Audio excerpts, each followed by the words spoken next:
ውድ የትንቢት ቃል የወንጌል አገልግሎት ሳምንታዊ የመጽሐፍ ቅዱስ ጥናት ታዳሚያን በያላችሁበት የጌታችን ኢየሱስ ክርስቶስ ጸጋና ሰላም ይብዛላችሁ። በዚህ መሰናዷችን ባለፉት ተከታታይ ሳምንታት መጽሐፍ ቅዱሳችንን ከመጽሐፈ ኢያሱ እያጠናን እንገኛለን። ይህ የጥናታችን 10ኛው ክፍል ነው። በዚህ ጥናታችን እውነተኛው ኢያሱ በሚል ርዕስ ጥናታችንን የምንቀጥል ይሆናል። ከዛ በፊት ግን የእግዚአብሔር መንፈስ እንዲያስተምረን ጸሎት በማድረግ እንጀምራለን። እንጸልይ።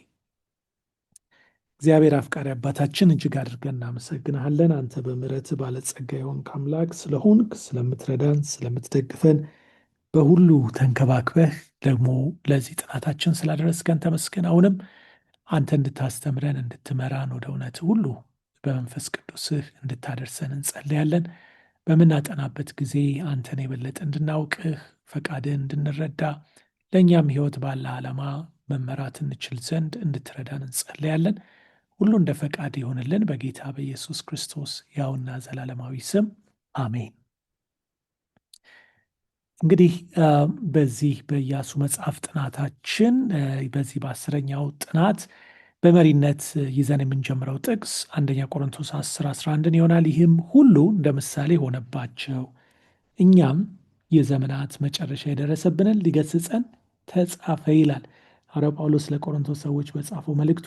የእስራኤላውያንን ታሪክ፣ የምድረ በዳ ጉዟቸውን፣ ሌላውንም ካተተ በኋላ ይህ እንደ ምሳሌ በማለት ይናገራል። ምሳሌ ለነበር ለነሱ፣ ለእኛ ደግሞ የዘመን መጨረሻ ለደረሰብን ምናየው የምንለማመደው ነገር ሆነ በማለት ሲናገር የምንመለከተው ይሆናል ማለት ነው።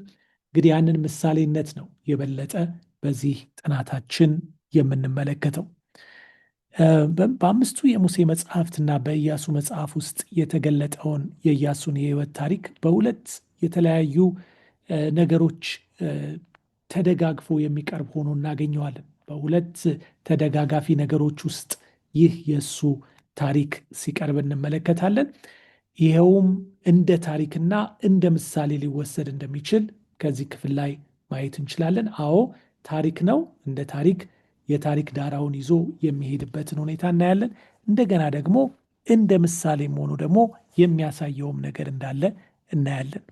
የኢያሱን ምሳሌ በትክክል ለመተርጎም በመጀመሪያ መጽሐፍ ቅዱሳዊ የሆነውን የምሳሌ አገላለጽ ሕጎችን ማወቅ ይኖርብናል። እነርሱም ምሳሌውና የሚመሰለው አካል በሁለቱ መካከል ያለውን ግንኙነት መረዳትን ይጠይቃል። ይህን ከፈጸምን በኋላ በቀረው የመጽሐፍ ቅዱስ ክፍሎች ውስጥ እግዚአብሔር ከምሳሌያዊው ወይም ደግሞ በምሳሌነት ከቀረበው ከኢያሱ ጋር በተያያዘ በቃሉ ውስጥ ያስቀመጠልንን መልእክቶች ለማግኘት እንሞክራለን ማለት ነው በዚህ ጥናታችን።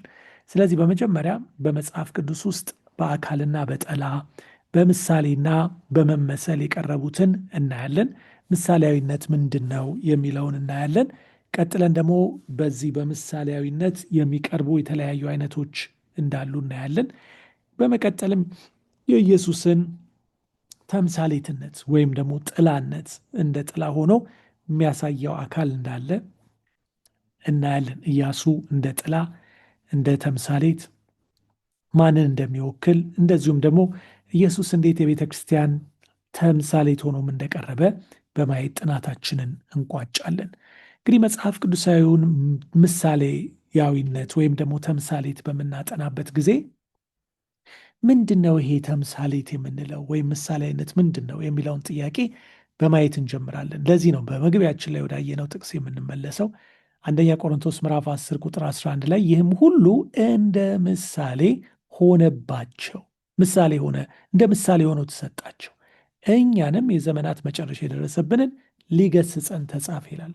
እንግዲህ ጳውሎስና ሌሎችም የመጽሐፍ ቅዱስ ጸሐፍት በታሪክ ያለ በራሱ ጊዜ ወይም ወደፊት የሚሆንን የሚወክልን ሰው ወይም ክስተትን ለመግለጽ ምሳሌ የሚለውን ቃል ወይም ተምሳሌት የሚለውን ቃል ይጠቀማሉ። እሱ የሚወክለው አካል ደግሞ አንቲታይፕ ወይም ደግሞ የአካሉ ጥላ ተብሎ ይሰየማል። ለምሳሌ በሮሜ ምዕራፍ 5 ቁጥር 14 ላይ እንዲህ ተብሎ ተጽፎ እናገኛለን። አዳም ይመጣ ዘንድ ላለው ለእርሱ አምሳሉ ወይም ምሳሌው ነበር ይላል።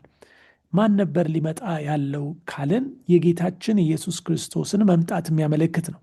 በአንዱ በአዳም ሁሉ እንደወደቁ በአንዱ በክርስቶስ ደግሞ ሁሉ እንዴት እንደሚጸድቁ ሲናገር አዳም ለኢየሱስ ክርስቶስ በዚህ ረገድ አምሳሉ እንደሆነ ወይም ደግሞ ተምሳሌት ሆኖ እንደቀረበ ያሳየናል ማለት ነው። ብዙ ጊዜ ብሉይ ኪዳን በውስጡ ያሉትን ገጸ ባህሪያትና ክስተቶችን ሊመጣ ስላለው ነገር ምሳሌ መሆናቸውን ይጠቁመናል። ለዚህ ሁለት ምሳሌዎችን መመልከት እንችላለን። ለምሳሌ ዳዊት በመዝሙር 22 ቁጥር 1 ላይ የሚናገረውን በምናይበት ጊዜ እንደገና ደግሞ በኋላ በኤርሚያስ ምዕራፍ 23 ቁጥር 5ም ላይ ሲተዋወቅ እንደ አዲሱ ዳዊት ሆኖ እናያለን። በመጨረሻ ግን ያ የክርስቶስ ኢየሱስ ምሳሌ ሆኖ ደግሞ በማቴዎስ ወንጌል ምዕራፍ 27 ቁጥር 46 ላይ ሲመጣ እናያለን ማለት ነው። እንግዲህ በመዝሙር 22 ላይ ራሱ ዳዊት ያንን ይናገረዋል። በኤርምያስ 23 ቁጥር 5 ላይ ደግሞ ሊመጣ ስላለው ተብሎ ከዛ ተጠቅሶ በትንቢት ሲነገር እናያለን። በመጨረሻ ደግሞ አካሉ ክርስቶስ ኢየሱስ ራሱ መጥቶ ያንን ትንቢት በመፈጸም ወይም የጥላው አካል በመሆን ሲገለጥ እናየዋለን። ሌላው በምሳሌነት የቀረቡት በዘሌዋውያን ምዕራፍ 1 ከቁጥር 3 እስከ 5 ስናነብ የምናገኛቸው መስዋዕቶች ናቸው። እንግዲህ በኋላ ይህ ምሳሌ በትንቢት ሲተዋወቅ በኢሳይያስ ምዕራፍ 53 ከ5 እስከ 7 ላይ እንዴት ጌታችን ኢየሱስ ክርስቶስ እንደሚታረድ በግ በሸላቶቹ ፊት ጸጥ እንደሚል የበደላችንን እርግማን ሁሉ በላዩ ላይ እንደሚሸከም ስለ በደላችንም እንደሚደቅ እንደሚሰየፍ እንደሚሰዋ ይናገራል። ታዲያ ያ መቼ ይፈጸማል? በጌታችን በኢየሱስ ክርስቶስ ሞት። በዮሐንስ ወንጌል ምዕራፍ 19 ከቁጥር 16 እስከ 18 ስናነብ የዛ ምሳሌ ፍጻሜ ሆኖ ጌታችን ኢየሱስ ክርስቶስ እውነተኛው የእግዚአብሔር በግ በመስቀል ላይ ሕይወቱን ሰጥቶ ለሁላችን ነፍሱን ቤዛ አድርጎ ሲያስቀምጥ እናያለን። ስለዚህ እንግዲህ እዚህ ጋር እንደምናየው በሶስት ደረጃ፣ አንደኛ በአካል በተግባር በታሪክ ውስጥ የቀረቡ ሰዎች ወይም ድርጊቶች እንዴት ለወደፊት ሊመጣ ያለውን ነገር በምሳሌ እንደሚያመለክቱ፣ ኋላ በትንቢት እንዴት እንደሚጸኑ፣ በመጨረሻም ደግሞ ፍጻሜያቸው እንዴት ተዘግቦ እምነታችንን እንደሚያጠነክር ከዚህ እንረዳለን ማለት ነው። እንግዲህ የምሳሌ አይነቶች አሉ የተለያዩ። ከጌታ ዘንድ በነቢይ ልጄን ከግብፅ ጠራሁት የተባለው እንዲፈጸም ይላል። ወደ ግብፅ ሄደ፣ ሄሮድስም እስከሚሞት ድረስ በዚያ ኖረ ይለናል። በብሉይ ኪዳን ያሉ ምሳሌዎች በአዲስ ኪዳን ወዳሉት ሶስት የተለያዩ አምሳሎችን የሚጠቁሙ ናቸው። አንደኛ በአዲስ ኪዳን የምናገኘው ክርስቶስን ነው። ሁለተኛ በእሱ የተጀመረችውን ቤተክርስቲያንን ነው። ሶስተኛ ደግሞ የመጨረሻውን ዘመን ነው። እንግዲህ እነዚህን ሶስት ነገሮች የያዙ ምሳሌዎችን እንመለከታለን። እንግዲህ በቅድሚያ እስራኤልን ወስደን ብንመለከት እስራኤል እንግዲህ በክርስቶስ ኢየሱስ አዲስ የሆነውን የክርስቶስን ሕይወት የሚያሳየን ነው። ወደ ግብፅ ጌታችን ኢየሱስ ክርስቶስ ተወስዶ እንደነበር በማቴዎስ ወንጌል ምዕራፍ 2 ቁጥር 13 እስከ 15 እናገኛለን። በኋላ ደግሞ ቤተ ክርስቲያን አዲሱ እስራኤል ተብላ እንደተጠራች በገላትያ 6:16 ላይ እናገኛለን። በመጨረሻው ዘመን ደግሞ የ144 ሺዎቹን ትንሣኤ በምንመለከትበት ጊዜ በራእይ ምዕራፍ 7 ቁጥር 4 ላይ አሁንም እስራኤል በእነዚህ በሶስቱ በክርስቶስ እንደዚሁም በቤተ ክርስቲያን በኋላም ደግሞ በመጨረሻው ዘመን በሚነሱት ተመስላ እናያለን። የእስራኤላውያንን ከግብፅ የመውጣት ሂደት ዘጸአቱን በምንመለከትበትም ጊዜ ልክ እንደዛው በክርስቶስ የሆነውን ነገር ስንመለከት 40 ቀናት ጌታችን ኢየሱስ ክርስቶስ በበረሃ እንደነበረና ልክ እንደዛው የእስራኤልም ልጆች 40 ቀን በዚያ እንደቆዩ እንመለከታለን። ቤተ ክርስቲያን ደግሞ በክርስቶስ የተቀመጠችና የምትኖር ናት። ልክ እንደ እግዚአብሔር ከግብፅ ስርዓት ሕዝቡን ካወጣ በኋላ እንደመሰረታት በመጨረሻው ዘመን ደግሞ ክህደት ካለባቸው ቤተክርስቲያኖች በመውጣት እንዴት ከእግዚአብሔር ጋር እስከ መጨረሻ ጸንቶ መቆምን የሚያመለክት መሆኑን ከዚህ እንረዳለን ማለት ነው። ወደ ቤተ መቅደሱ በምንሄድበት ጊዜ ደግሞ አሁንም ክርስቶስ በመካከላችን የኖረ መቅደስ እንደነበር እናያለን። በዮሐንስ ወንጌል 1:14 ላይ እሱ ብቻም አይደለም ደግሞ ቤተክርስቲያንም እኛም የእግዚአብሔር መቅደሶች እንደሆንን ቃሉ ይናገራል። አንደኛ ቆሮንቶስ 3:16-17 በመጨረሻ ዘመን ደግሞ በአዲስቱ ኢየሩሳሌም የእኛ መቅደስ ሆኖ ራሱ ጌታችን በመካከላችን እንደሚኖር በእጅ የተሰራ መቅደስ ከዚህ የተነሳ እንደማያስፈልግ ይናገራል በራእይ ምዕራፍ 21 ከቁጥር 2-3። እንግዲህ ካየን በኋላ የኢያሱን ምሳሌነት ደግሞ እንመለከታለን። ኢያሱ እንዴት ነበረ ምሳሌ የሆነው ያለን እንደሆነ የኢያሱን አምሳልነት ስንመለከት አምላክ እግዚአብሔር ከአንተ መካከል ከወንድሞች እንደኔ ያለ ነቢይ ያስነሳል፣ እርሱንም ታደምጣለህ ተብሎ ነበር በዳዊት። ኢያሱ ሙሴ እንደርሱ ያለ ነቢይ እንደሚነሳና ሕዝቡን እንደሚመራ የተናገረውን ትንቢት በከፊል ፈጽሞ እንደነበር እንመለከታለን። በእርግጥም እንደ ሙሴ ኢያሱም ከእግዚአብሔር መልእክትን በቀጥታ ተቀብሏል። ፋሲካን አክብሯል። ውኆችን አቋርጧል። የእግዚአብሔርን መልአክ ተመልክቷል። እጁን ዘርግቶ ድልን አምጥቷል። ሕዝቡ ከእርሱ ሞት በኋላ ታማኝ ሆነው እንዲቆዩም አዟል። መና በሙሴ ጊዜ መውረድ ሲጀምር በኢያሱ ጊዜ ደግሞ መውደቅ አቆመ። በተጨማሪ ሙሴ የምድሪቱን አከፋፈልና የመማፀኛ ከተሞችን በተመለከተ የሰጠውን ትእዛዝ ኢያሱ ፈጽሞት እንደነበር እናያለን። ነገር ግን የሙሴ ትንቢት ከኢያሱ ያለፈ እንደሆነ ሕዝቡ ያውቅ ነበር። ስለዚህ ሙሴ ነቢዩን በተመለከተ የተነበየውን በሙላት የሚፈጽመው የእውነተኛው አካል ምሳሌ ለመሆን እና